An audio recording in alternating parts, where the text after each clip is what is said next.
দুর্দান্ত ইন্টারেস্টিং ভিডিওটার পাঁচটা সেক্টরকে নিয়ে কথা বলবো। পাঁচটা সেক্টর এবং সেখানে পাঁচটা স্টক আছে, প্রত্যেকটা হাই রিস্ক এবং হাই রিটার্ন দেওয়ার ক্ষমতা রাখছে। তোমার অ্যামাউন্ট, ইনভেস্টেড অ্যামাউন্টকে কিন্তু ডবল ট্রিপল করতে পারে কিছু বছরের মধ্যে। সেই সব স্টকগুলোকে নিয়ে আলোচনা করব এবং সেখানে বেশ কিছু স্টকের দুর্দান্ত অর্ডার এসছে। অলরেডি কিছু স্টক আপার সার্কিট লাগিয়ে চলেছে, লক হয়ে গেছে আপার সার্কিটে। তো একটা হচ্ছে এগ্রিকালচারের উপরে আমরা জেনেছি, একটা জানবো খবর, সে কি সুন্দরভাবে কাজ করছে। 20,000 কোটি টাকার মতো একদিকে ডিস্ট্রিবিউশন হয়েছে, 9.9 ক্রোডসের বেশি ফার্মার উপকৃত হতে চলেছে। সেকেন্ড নিউজটা কভার করছে, সেটা হচ্ছে ইলেকট্রনিক ভেহিকলস 20% উপর জাম্প করেছে, ফিলিপাইন্স থেকে বিশাল বড় অর্ডার পেয়েছে বলে। তৃতীয় যেটা জানবো সেটা হচ্ছে আরেকটা অসম্ভব ভালো কোম্পানি, যে কোম্পানিটা কিন্তু আইটি সেক্টরে রয়েছে এবং একটা বড় অ্যাওয়ার্ড পাওয়ার পরবর্তীকালে তার বহুদিন বাদে একটা বড় জাম্প দেখলাম। আর একটা কোম্পানির কথা বল, রেলওয়ে সেক্টর, যেটা কিন্তু অর্ডার পর অর্ডার পেয়ে চলেছে। 18,000 মার্কেট ক্যাপিটালাইজেশন, অথচ অর্ডার তুমি যদি দেখো প্রায় তার ডবল, 28,100 কোটি তার অর্ডার বুক রয়েছে। তো এই পাঁচটা সেক্টরের পাঁচটা স্টককে নিয়ে কিন্তু আজকে আমরা আলোচনা করতে চলেছি। তো ফটাফট চলো, আজকের দুর্দান্ত ইন্টারেস্টিং ভিডিওটার হচ্ছে এক নম্বর যেটা জানবো সেটা হচ্ছে হাই রিস্ক হাই রিটার্ন সব স্টকগুলো, সেরকম পাঁচখানা স্টককে নিয়ে আলোচনা করব। সেই স্টকগুলো হচ্ছে আইটি সেক্টরে রয়েছে, ইনফ্রা রয়েছে, ইভি রয়েছে, অ্যাগ্রো রয়েছে এবং রেলওয়ে সেক্টর রয়েছে। এই পাঁচটা সেক্টরের পাঁচটা দুর্দান্ত স্টককে নিয়ে আলোচনা করব, যেগুলো খুব রিস্কি অথচ যেগুলো তোমাকে কিন্তু বড় পরিমাণে রিটার্ন দেওয়ার ক্ষমতা রাখে। তো মিস্টার ওয়ারেন বাফেটের একটা কথা নিয়ে আমি আজকে ব্যাপারটা শুরু করতে চলেছি, সেটা হচ্ছে রিস্ক ব্যাপারটা কি। রিস্ক ব্যাপারটা বলতে বোঝাচ্ছে, উনি যেটা বলছেন ওনার ঠিক কথা অনুযায়ী, risk comes from not knowing what you are doing. অর্থাৎ রিস্কটা হচ্ছে সেটাই যেটা তুমি জানো না, সেই কাজটা যখন তুমি করো। কিন্তু যেটা তুমি জেনে যাও যে স্টকগুলো ফান্ডামেন্টাল কেমন, বিজনেস কেমন, কীরকম ধরনের কাজকর্ম করে, কিভাবে এগোচ্ছে, তার কম্পিটিটর কি, এই ধরনের প্রতিটা স্টেপ যখন তুমি জেনে যাচ্ছ, টোটাল ফান্ডামেন্টালিতে প্রমোটার কি রয়েছে, প্রমোটার ডিভিডেন্ড কেমন দিচ্ছে, বিগত 5 বছর তার রিটার্ন কেমন রয়েছে, অপারেটিং প্রফিট মার্জিন কেমন রয়েছে, ডেট টু ইকুইটি রেশিও কেমন রয়েছে, প্রফিটেবিলিটি কেমন রয়েছে, সেলস গ্রোথ কেমন রয়েছে, সমস্ত কিছু যখন জেনে যাচ্ছ, তখন তুমি কিন্তু আর অজানা থাকছে না। ফলে সেই রিস্ক টেকিং ক্যাপাবিলিটি তোমার মধ্যে অটোমেটিক্যালি জন্মে যাচ্ছে। আজকে যে ইন্টারেস্টিং এই ভিডিওর মধ্যে এমন সব স্টককে নিয়ে বলবো, সেটা হচ্ছে যেগুলো ভালো রিটার্ন পেতে পারে। অর্থাৎ আজকে যে ইন্টারেস্টিং ভিডিওটার মধ্যে বলবো সেটা হচ্ছে ভালো রিটার্ন পেতে গেলে তোমাকে রিস্ক নিতেই হবে। যদি তুমি রিস্ক না নাও তাহলে তুমি সেভিংস অ্যাকাউন্ট ব্যাংকে গিয়ে ফিক্সড করো, সেটা সবচেয়ে ভালো হবে, না হলে পোস্ট অফিসে গিয়ে ফিক্সড করো। যত বড় বড় ইনভেস্টর আছে বন্ধুরা, তারা প্রত্যেকে কিন্তু রিস্ক নিয়েছে এবং রিস্ক নিয়েছে বলেই আজকে তারা বড় হতে পেরেছে। তৃতীয় ব্যাপার হচ্ছে সেটা হচ্ছে উল্টোটাও হতে পারে, সেদিকেও কিন্তু নজর রাখতে হবে। এমন স্টক আছে সেখানে ক্যাপিটাল অ্যাপ্রিসিয়েশন না হয় ক্যাপিটাল ডেপ্রিসিয়েশন হতে পারে, এমনকি 40% ডাউন হয়ে যেতে পারে। তা সত্ত্বেও তারা কিন্তু এগিয়ে গেছে। তা আমরা যখন দেখি টাইটানের মতো কোম্পানিকে, কিন্তু যেসব কোম্পানিকে দেখি না রাকেশ ঝুনঝুনওয়ালা, যে কোম্পানিগুলো কিন্তু 60-70% কিন্তু লসে রয়ে গেছে। আচ্ছা, এবারে আসছি প্রফিট যখন হচ্ছে, যেরকম লস হয়ে গেছে সেরকম প্রফিট সাইড কীরকম। 40% মোটামুটি আমার লস যদি হয়ে যায়, প্রফিট সাইড হচ্ছে 100 টাইমস। মানে তুমি যদি 1 লক্ষ টাকা এখানে ইনভেস্ট করতে পারো, সেটার একটা সাইড এই স্টকগুলো হতে পারে 1 লক্ষ টাকা 60,000 টাকায় তোমার চলে আসতে পারে। উল্টো দিকে 1 লক্ষ টাকাটা ইনভেস্ট করে মোটামুটি 1 কোটি টাকাতেও পৌঁছানো যায়, একদমই অসম্ভব নয়। তাহলে আমরা দেখবো এমন সব স্টক যেগুলো কিন্তু ফান্ডামেন্টালি দুর্দান্ত রয়েছে এবং ভবিষ্যতে প্রমিস রয়েছে, প্রমিসিং যে ফ্যাক্টরগুলো সেগুলো এর মধ্যে রয়েছে। চলো ফটাফট দেখে নেওয়া যাক। আমি সৌম্য, সবাইকে স্বাগত জানাচ্ছি বেস্ট ইনভেস্টর গ্রুপ পক্ষ থেকে। যারা নতুন রয়েছে সাবস্ক্রাইব করে বেল আইকন প্রেস করবে, এই কারণে এই ধরনের ইনফরমেশনগুলো চটপট তোমার কাছে পৌঁছে যাবে। Genuine information, portfolio analysis, everything. তোমরা যারা অলরেডি রয়েছে সাবস্ক্রাইবার, তাদের লাইক, কমেন্ট, শেয়ার অসংখ্য, তাদেরকে মুগ্ধ করে। কিছু ফান্ডামেন্টাল ব্যাপার থাকে, যদি ফান্ডামেন্টালি কেউ জানতে হয় তাহলে তুমি আমার মেম্বারশিপ নিয়ে দেখতে পারো। মাত্র 29 টাকা সিলভার মেম্বারশিপ রয়েছে, পোর্টফোলিও অ্যানালিসিসের জন্য গোল্ড মেম্বারশিপ রয়েছে, দেখতে পারো। এখন যে চলে আসছি আজকে যে ইন্টারেস্টিং ব্যাপারটা, সেটা হচ্ছে প্রাইম মিনিস্টার 17তম ইনস্টলমেন্ট দিয়েছে। কিসে? Prime minister PM Kisan Samman Nidhi. অর্থাৎ এর পরিমাণটা ছিল 9, এবং তখন মিস্টার মোদি যে কথাটা বলছে যে এই যে ইনস্টলমেন্টটা 17তম ইনস্টলমেন্ট দিচ্ছে, সেখানে বলছে যে কৃষক সম্মান নিধি, এটাতে তারা কিন্তু 9.3 ক্রোডস পরিমাণে যে যারা ফার্মার রয়েছে তারা উপকৃত হবে এবং প্রায় 20,000 কোটি টাকা কিন্তু ডিস্ট্রিবিউট করা হয়েছে। তো এই কারণের জন্য এই নিউজটা আসার পরবর্তীকালে যে সেক্টরগুলো আজকে তুমি লক্ষ্য করে দেখবে, সেটা হচ্ছে অ্যাগ্রো। এই অ্যাগ্রো জায়গায় কিন্তু দারুণভাবে কাজ শুরু হয়ে গেল। এবং তুমি দেখবে এই অ্যাগ্রো বেসিসে যে স্টকগুলোর কথা আমি বলতে চলেছি এই মুহূর্তে, যেরকম তুমি মনে করো না বেস্ট অ্যাগ্রো লাইফ স্টকটা, সেই স্টকটা কিন্তু দারুণভাবে প্রায় 6% জাম্প করে গেল। ধর্মাজ কর্প সেটা কিন্তু 5% জাম্প করে গেল। তুমি দেখো সিক্কো ইন্ডাস্ট্রিজ 8% জাম্প করে গেল। এই এগ্রিকালচার রিলেটেড যে স্টকগুলো সেগুলো কিন্তু আস্তে আস্তে ইমপ্রুভ হওয়ার জায়গায় চালু হয়ে গেল। ফলে এই সব স্টকগুলো রিস্ক রয়েছে, কিন্তু ইনভেস্ট যদি করে থাকো সামান্য পরিমাণ অ্যামাউন্ট, আমি এখানে তোমাদেরকে বলবো যারা এই সব স্টকে ইনভেস্ট করতে যাও সেগুলো কিন্তু তোমার পোর্টফোলিওর 1% কি 2% বেশি একদমই নয়। অর্থাৎ তোমার যদি 1 লক্ষ টাকা পোর্টফোলিও হয়ে থাকে সেক্ষেত্রে তুমি কিন্তু 1000 টাকা মাত্র এখানে ইনভেস্ট করতে পারো, এবং সব মিলিয়ে 1000 টাকা, নট এক একটা রিস্কি স্টকে 1000 করে। বোঝা গেল? তো আসি এবারে সেকেন্ড যে কথাটা বলতে চলেছে, যে স্টকটাকে নিয়ে আলোচনা করব সেটা হচ্ছে আইটি সেক্টরের। আইটি সেক্টরের একটা দারুণ স্টক, যে স্টকটাকে বহুবার আমি বলেছি, আবারও বলছি, আজকে দারুণ রিটার্ন দিয়েছে। একদিনে 7.65% বেড়েছে, অথচ ঠিক 3টে দিন আগেই কিন্তু এই স্টকটাকে নিয়ে আমি রীতিমতোভাবে বলেছি, এবং কেন বেড়েছে সেই ঘটনাটাও বলে দিচ্ছি, এবং সেটা আজ সেদিনই বলেছিলাম, আজ আবার সেটা রিপিট করছি। এরা কোম্পানিটার নাম কি? Happiest mind technology. এই কোম্পানিটা, তাদের সাবসিডিয়ারি কোম্পানি হচ্ছে পিওর সফটওয়্যার। এই পিওর সফটওয়্যার কাজ হচ্ছে ব্যাঙ্কিংয়ের উপরে, ব্যাঙ্কিং এরা স্পেশালাইজড।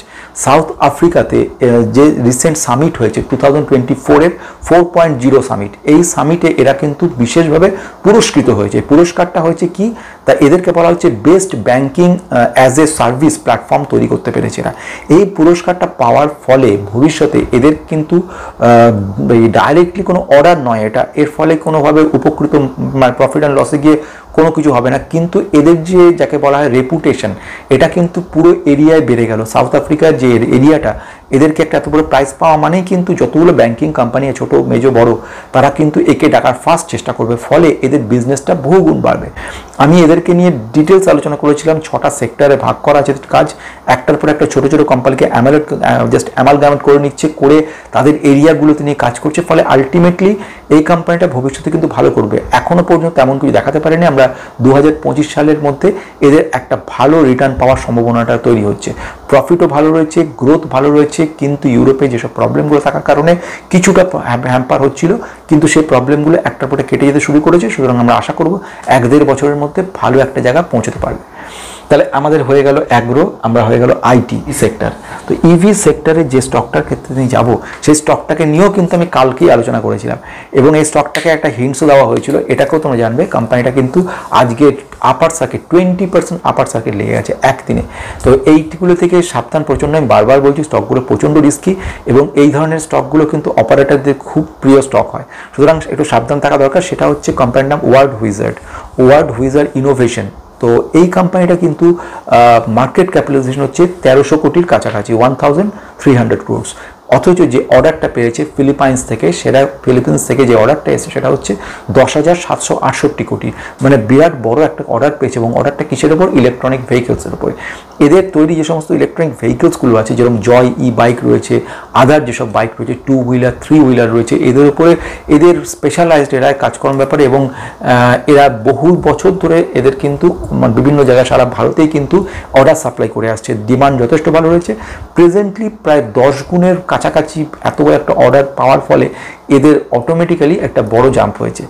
তৃতীয়বারের জন্য বলছি, এটা কোনো বাই সেল রেকমেন্ডেশন নয়, কিন্তু আমার জাস্ট এডুকেশন পারপাস ভিডিও, তোমরা দেখছো, এটা দেখার মনে করেই রাখতে পারো। আমি চলে আসবো পরেরটার দিকে। এই কোম্পানিটাকে নিয়ে হচ্ছে ইনফ্রার উপরে, ইনফ্রাস্ট্রাকচারে এই কোম্পানিটাকে নিয়ে এবার আমরা একটা আলোচনা করে নেব। ইনফ্রাস্ট্রাকচারে কোন কোম্পানি কী ধরনের কাজ করে? এদের কাজ হচ্ছে এএসি টাইপ ওয়াল ব্যাপারটা। যে সমস্ত বড় বড় সুপার মলগুলো তৈরি হচ্ছে, বা যে সমস্ত বড় বড় বিল্ডিংগুলো তৈরি হচ্ছে, বিশাল বড় ধরনের বা বড় বড় ফ্ল্যাট তৈরি হচ্ছে, সেগুলো কিন্তু আগেকার দিনে যে ব্রিক্স দিয়ে, মানে ইট দিয়ে যে সমস্ত তৈরি হতো, সেগুলো কিন্তু সেই কনসেপ্টটা উঠে গেছে। এখন টোটালি কংক্রিটের সব বড় বড় সিমেন্টগুলো বসিয়ে টোটাল বিল্ডিংটা তৈরি হয়েছে, এবং খুব কুইকলি হয়। এগুলোকে বলে এএসি টাইপ। তো এই ধরনের যে কাজগুলো এই করার সারা ভারতের মধ্যে একটি মাত্র কোম্পানি কাজ করে, মনোপলিস্টিক বিজনেস। কোম্পানিটার কী নাম? কোম্পানির নাম হচ্ছে বিগ ব্লক কনস্ট্রাকশনকে তুমি দেখো এই মুহূর্তে প্রেজেন্ট যে নিউজটা রয়েছে সেটাও খুব ইন্টারেস্টিং নিউজ রয়েছে। সেটা হচ্ছে সিয়াম সিমেন্ট বলে একটা কোম্পানি রয়েছে থাইল্যান্ডের, তারা কিন্তু যাকে বলা হয় লার্জেস্ট এবং ওল্ডেস্ট সিমেন্ট ফ্যাক্টরি কোম্পানি, তারা কিন্তু এদের সঙ্গে খুব ইন্টারেস্টেড রয়েছে টাই আপ করার ব্যাপারে, এবং 65 কোটি টাকা অলরেডি ওরা কিন্তু ইনভেস্ট করেছে ইন্ডিয়াতে। এবং ওরা যে কাজকর্ম মানে ভবিষ্যতে দিন আসছে কি, সেখানে এই যে রেড ব্রিক্স ব্যাপারগুলো আস্তে আস্তে উঠে যাবে, সেখানে কিন্তু মানে গভর্নমেন্ট থেকে যে কোনো সময় ব্যান করে দিতে পারে, ফলে ইট দিয়ে যে ধরনের কনস্ট্রাকশনগুলো সেগুলো বন্ধ হয়ে যাবে।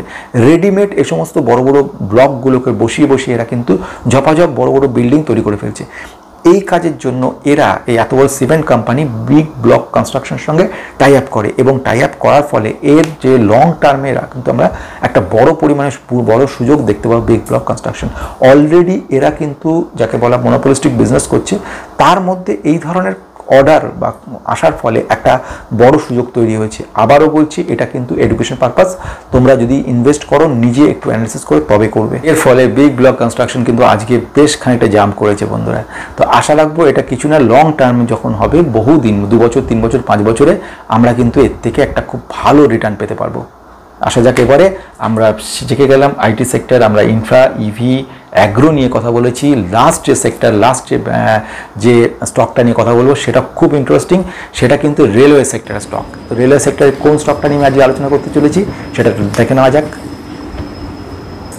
আজকে রেলওয়ে সেক্টরের যে স্টকটাকে আমি কথা বলবো সেটা খুব ইন্টারেস্টিং স্টকটা মিড ক্যাপের কাছে যাওয়ার চেষ্টা করেছে। আজকে প্রায় 10% আপার সার্কিট লেগেছে, এবং সেটা হওয়াটা খুব স্বাভাবিক ছিল, কারণ কোম্পানিটা কিন্তু রেলওয়ের ওয়াগন তৈরি করছে, রেলওয়ে মেট্রো সেটার কাজকর্ম করছে, প্যাসেঞ্জার কোচ তৈরি করছে, তাছাড়া 26 বছর ধরে কাজ করে যাচ্ছে, 6500 বেশি ওয়াগন তৈরি করেছে এবং 500-র বেশি কোচ তৈরি করেছে। মিড ক্যাপ রেলওয়ে স্টক রয়েছে, এটা প্যাসেঞ্জার কোচ তৈরি করছে, ইলেকট্রিফিকেশনের কাজকর্মগুলো করেছে।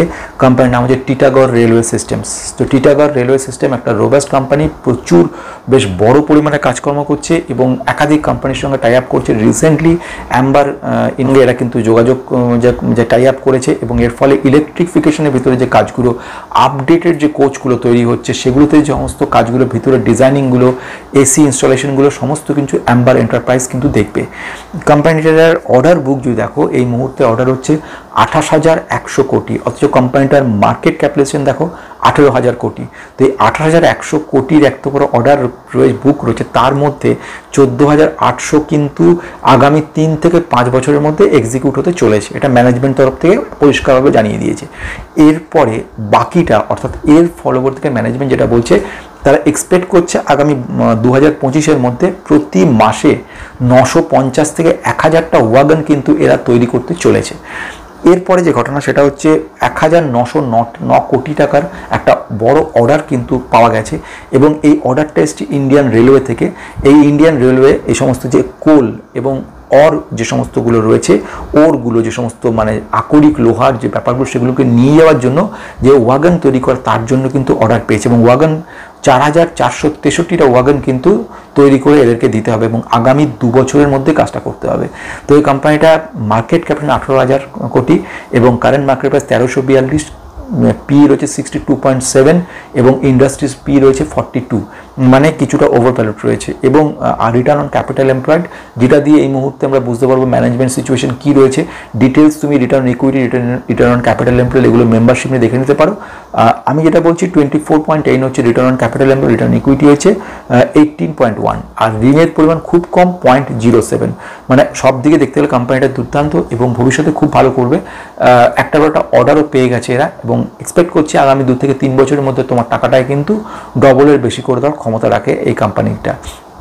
আজকে দুর্দান্ত ইন্টারেস্টিং এই ভিডিওর মধ্যে 5টা সেক্টরকে নিয়ে আমরা কথা বলেছি, প্রতিটা সেক্টর জেনুইন, দুর্দান্ত, ইন্টারেস্টিং। তো এর মধ্যে তোমার কাছে কোনটা কোনটা রয়েছে, কি আদৌ আছে কিনা বা নেবার ইচ্ছা আছে কিনা, সেগুলো জানিয়ে আমাকে জানাবে। নমস্কার।